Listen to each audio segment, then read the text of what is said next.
to Orange Nation. Our artist of the day, Earth, Wind, and Fire. I just drove on Earth, Wind, and Snow from Buffalo. Took me 2 hours to get from one side of Buffalo to the other. You said they got like another fresh foot of snow. At least. Right? At least. And there was 17 inches at the football game on Monday. I'm going to say something that's not going to make me liked by Syracuse people. If I was home and locked in my house, I miss that. We haven't had a good snowstorm like I saw today in a long time. Like, yeah, it was nice to see, but driving in it sucked. If I was home, nice fire lit, not going anywhere for 3 days. I could use one of those. All right, let's bring on our first guest. As promised, pleased to be joined by Torrey Ball, Deputy Athletics Director for Business Development at Syracuse University. Again, the Dome Receip Plan just came out, was just unveiled prior to us hitting the air, so we're bringing on Torrey Ball to tell us all about it. Torrey, great to have you on. How are you today? I am good.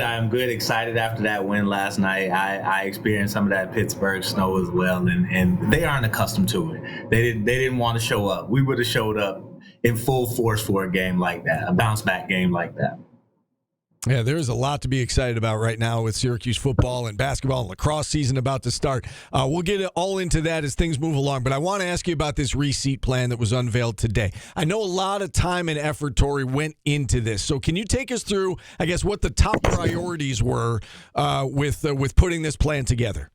Right. So when we started this process, it was all about what our fans wanted. We brought legends in to get a pulse of what our fan base needed. We did quantitative, quantitative study on what our fans wanted, and the things that they really asked us for is air conditioning, which we've addressed. They asked us for some improved connectivity, which we're working with JMA on right now. And then they asked us for chairbacks, which seems like an easy thing to just put chairbacks in, but it's not. So it's been a 3-year-long process. And now, because we're getting chairbacks in the entire stadium, there's a need for us to do a reseat. That means every single person who had a seat, had season tickets in, for basketball, for football, for the lacrosses, we'll have some readjustments to do. And that's all because we wanted to do what our fans needed. They wanted a different experience. They wanted an elevated experience. And that's what we're doing right now. So, as you think about priorities for us, being a university, our top priority was our students. The students are the lifeblood of what we do. So we thought about them first. What do they need to be successful? What do they need to affect the game in football? So we made some adjustments there, moving the students to that east end zone, giving them 500 more seats, letting them be an imposing figure, because like you guys were talking about Pitt during the last segment, we want our fan base to be imposing on the game. We want our fan base to be loud, and we know it all starts with our students. And so we started with our students. After that, we really thought about protecting our base. Who are the season ticket holders who've had tickets for 30 years? How do we protect them? How do we make sure, we reward their loyalty? How do we reward continued giving? And then how do we grow our base? What do we need to do through this receipt process to make it more inviting for more people to come back into the Dome? Maybe you lapsed on season tickets 20 years ago, but now we're going to, invite you back because we have a whole new experience. And that's what we're excited about. We're excited about giving our fan base exactly what they wanted. And we're excited about showing them the reimagined experience of what the Dome should and can be for the next 30 years. I will tell you this, Troy, that getting seatbacks is going to take away about 20% of our calls because you would not believe how many people are mad about the sitting on those steel benches. You know what? It is an advancement in everything to get a chair back, because I remember, in high school having those cold metal bleachers that just it was not the experience that you wanted. And now having the opportunity not just to put not just to give chairbacks to some people, but we're giving chairbacks to everybody in the arena, from the 100 level, the 200 level, all the way up through the 300 level. So every seat will now have a shared experience of having a chairback and having a little bit more room to stretch out as well. All right, Torrey, you said that you wanted to take care of the students, and you did that. You said that you want to make the longtime season ticket holders a priority, and you wanted to protect them. So can you walk us through how you went about protecting the longtime season ticket holder, and as you lay out this timeline in terms of how it's all going to play out for a season ticket holder to find that that receipt and go through that receipt process? How's it going to work for that 30-year season ticket holder? Right.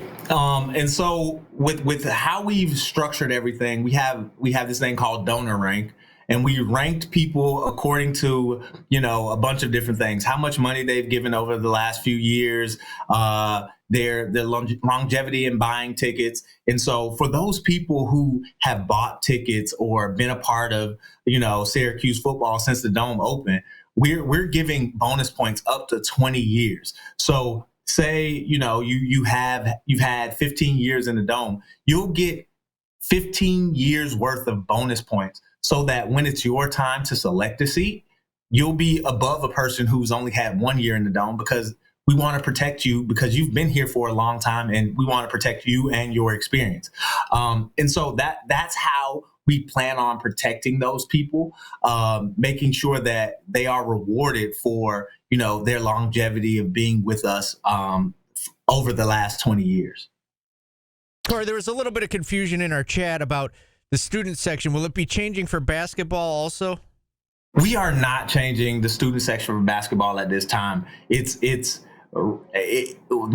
so many changing parts in moving, the student section for football, that we realized that we had a pretty good solution for basketball. So we didn't want to change that for basketball. So we are only changing the student section right now for football season.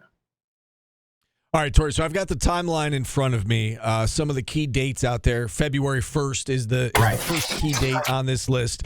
Football season tickets on sale for current and prospective season ticket holders. So how does this work? So if you're a season ticket holder, you re-up on February 1st, and then what? You'll get an email explaining the receipt process, and then you don't actually select that new seat until the spring, correct?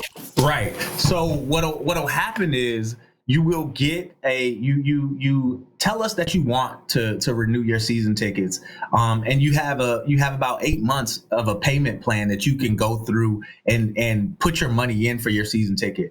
So football will go February 1st, men's basketball will go February 20th, and then around the March-April timeframe, you'll get more information from our sales department, and they'll give you a time in which you come in and say, hey, your donor rank is number 200. So you're picking 200th in the list of where you want your seats to be for football.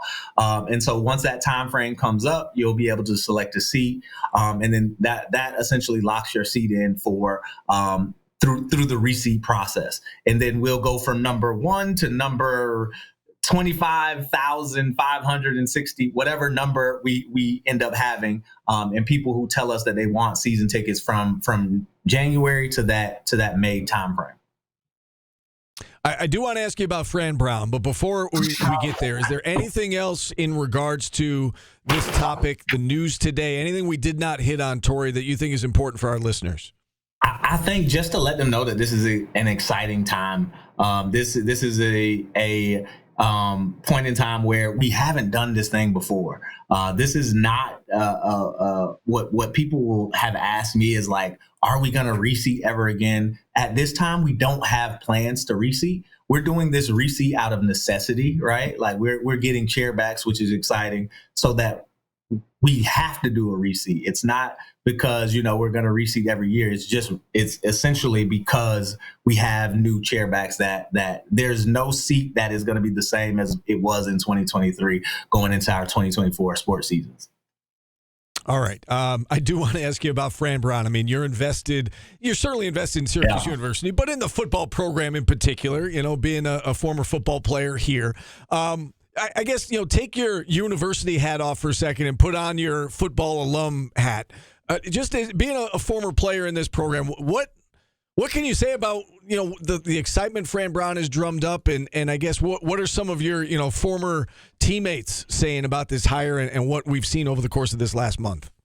I'm excited. If you had to wrap it up in one word, is excitement. Because here at Syracuse, we've always had some promising coaches that have said the right things, that have won the press conference, that have got some big splash recruits. But nobody's ever done it the way Fran Brown is doing it right now, and I'm just so excited for him. I'm excited for his coaching staff. I'm excited for the new recruits that he's bringing in. And he said what he was going to do, and he's delivering on that, right? We have a top 30 some odd recruiting class. I don't remember the last time.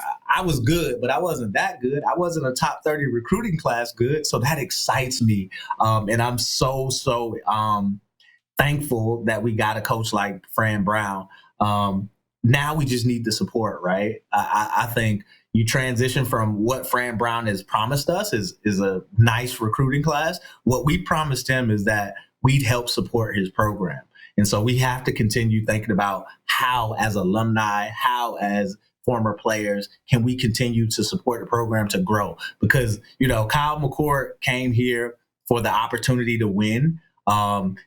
Diggs came here for the opportunity to win. And the only way that we'll do that is to grow the talent pool around him. And the way in which we do that, supporting the Lally complex, supporting NIL, supporting these guys. And that's what we have to do as an alumni base, as a Syracuse base as a whole. A lot of people, including myself, when the hire happened, was Fran Brown. Who's that? Has there been have you noticed the buy-in from the community and the former players? He's won the offseason. Has it translated on your end? Holy cow, people are buying into this. You know what? I think I got a lot of comments at the beginning, like, who is this? What are we doing? How are we? And that was only because our fan base hadn't done their research yet. Once our fan base started to do their research and they understood who Fran Brown was and who he was going to bring with him as on his coaching staff, but also the connections that he had throughout the college athletics landscape, everybody was excited. After that initial, like, who is this? Why are we doing this? Why are we going this direction? I think everybody has been excited, and the excitement has only been growing with the recruiting class. And now what Fran always says is, now I just got to win games. Now he came here to win games. That's all he has to do now. He's won the off season. He's doing a really, really good job with our donor and our fan base. Now he just has to win football games, and I'm excited for that because I think they'll win a lot of them. Yeah, he's won over a lot of people. I tell you that, Torrey, in a short period of time. Thank you so much for coming on. And again, that information, we've got it on our Channel 9 website, localsyr.com. You can look through the dates, the timeline. There's more information there. Torrey, thanks so much for coming on. We do appreciate it. Absolutely. Thank you, guys. Go Orange. All right, Torrey Ball joining us here on the show. We do have to take a timeout. When we return, we'll get to our weekly SOS house call. Dr. Todd Battaglia joins us next on ESPN Radio.